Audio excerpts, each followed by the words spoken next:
Title: Understanding Marxism and Fukuyama's Theory. History, Soviet Union, Predictions, and Contemporary Relevance. Introduction. Marxism, as a socio-economic and political theory, has significantly influenced the course of history and continues to shape contemporary discourse on capitalism, inequality, and social change. This essay delves into the history of Marxism, its application in the Soviet Union, the evolution of the Soviet system into state capitalism, and Marx's prescient predictions about capitalism and technology, while also examining Francis Fukuyama's theory of the end of history in juxtaposition. History of Marxism. Marxism originated from the works of German philosophers Karl Marx and Friedrich Engels in the mid-19th century. Their seminal works, including The Communist Manifesto, 1848, and Das Kapital, 1867, laid the foundation for Marxist thought. Marx argued that history is a series of class struggles, with the bourgeoisie, owners of the means of production, exploiting the proletariat, working class. He envisioned a classless society where the means of production are collectively owned, leading to the abolition of private property and inequality. The Soviet Union and Marxism, following the Bolshevik Revolution in 1917, led by Vladimir Lenin, Marxism became the guiding ideology of the newly formed Soviet state.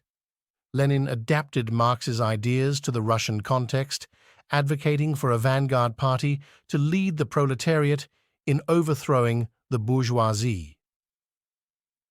The Soviet government implemented central planning, nationalized industry, and collectivized agriculture in pursuit of socialist transformation. However, despite its Marxist rhetoric, the Soviet Union deviated from Marx's vision in several ways. The rise of Joseph Stalin saw the consolidation of power in a totalitarian regime marked by repression and authoritarianism.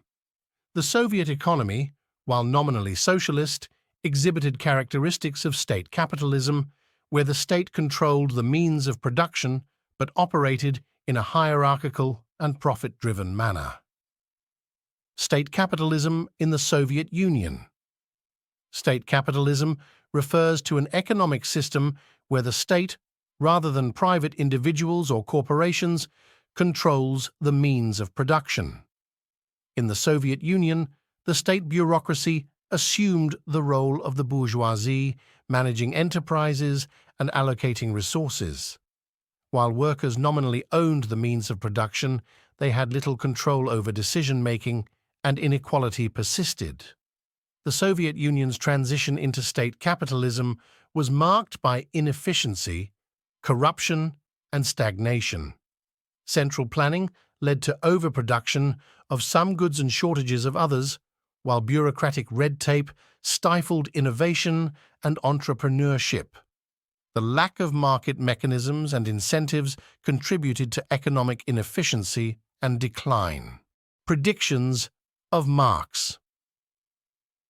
Despite the shortcomings of the Soviet experiment, Marx's analysis of capitalism remains remarkably relevant today.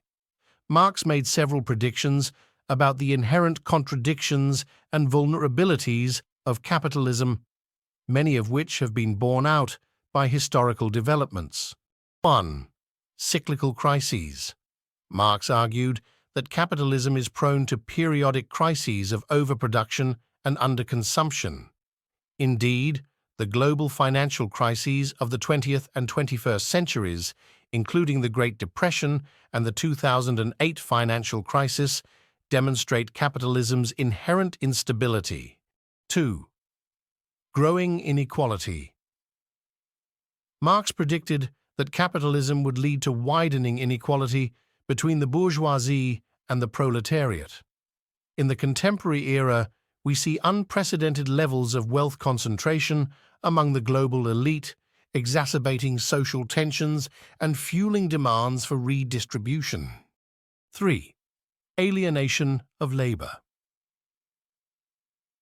Marx highlighted the alienation of labor under capitalism, where workers are estranged from the products of their labor and the process of production. This alienation persists in modern workplaces, characterized by repetitive tasks, job insecurity, and lack of autonomy. 4. Technological advancement. Marx foresaw the role of technology in revolutionizing production and transforming society. The rise of automation, artificial intelligence, and digital technologies has led to concerns about job displacement, precarious employment, and the concentration of wealth in the hands of tech oligarchs. Fukuyama's theory of the end of history. Francis Fukuyama's theory of the end of history presents an intriguing counterpoint to Marxist notions of historical progression.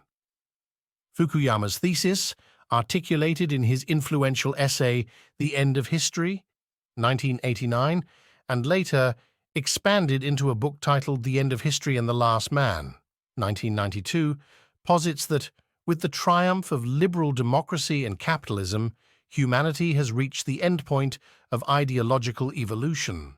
According to Fukuyama, the collapse of communism and the Soviet Union signaled the victory of liberal democracy as the ultimate form of governance and marked the culmination of mankind's ideological evolution.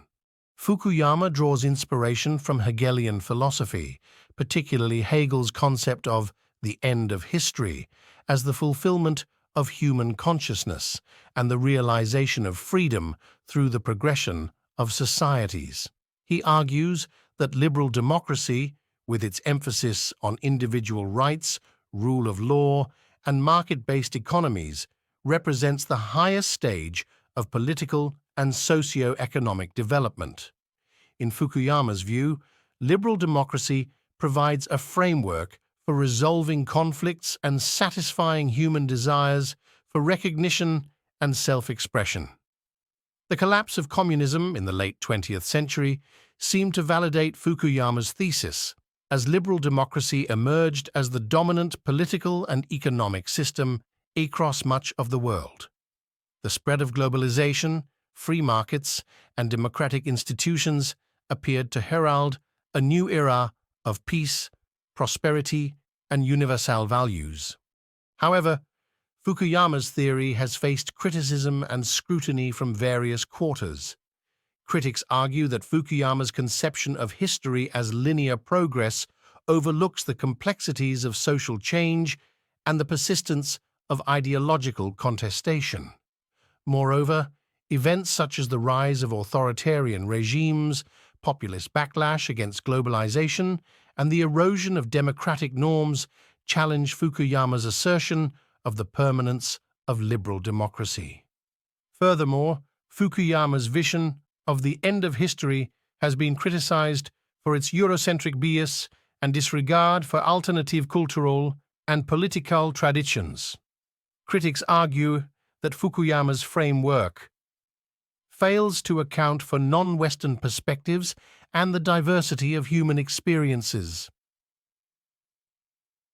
The resurgence of nationalism, religious fundamentalism, and identity politics in many parts of the world contradicts Fukuyama's narrative of a homogeneous global order based on liberal principles.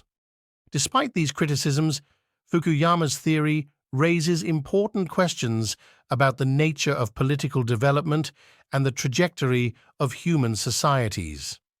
While the collapse of communism may have represented a significant historical moment, it does not necessarily signify the end of ideological conflict or the resolution of fundamental questions about the nature of society and governance. In the contemporary context, Fukuyama's theory invites reflection on the challenges facing liberal democracy, including populism, inequality, and the erosion of democratic norms. The rise of authoritarianism in countries like Russia, China, and Turkey raises doubts about the inevitability of liberal democracy's triumph.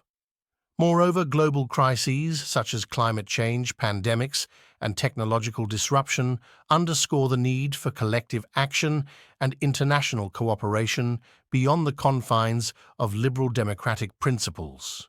Conclusion: Marxism and Fukuyama's theory of the end of history offer contrasting perspectives on the trajectory of human civilization. While Marxism emphasizes class struggle and historical materialism as drivers of social change, Fukuyama posits that liberal democracy represents the culmination of ideological evolution. However, both perspectives underscore the enduring quest for justice, freedom, and human flourishing in the face of historical contingencies and ideological contestation. As we navigate the complexities of the 21st century, these theories serve as frameworks for understanding the past, interpreting the present, and envisioning alternative futures. That's all for today. Hope you enjoyed this latest episode, and don't forget to like and subscribe below.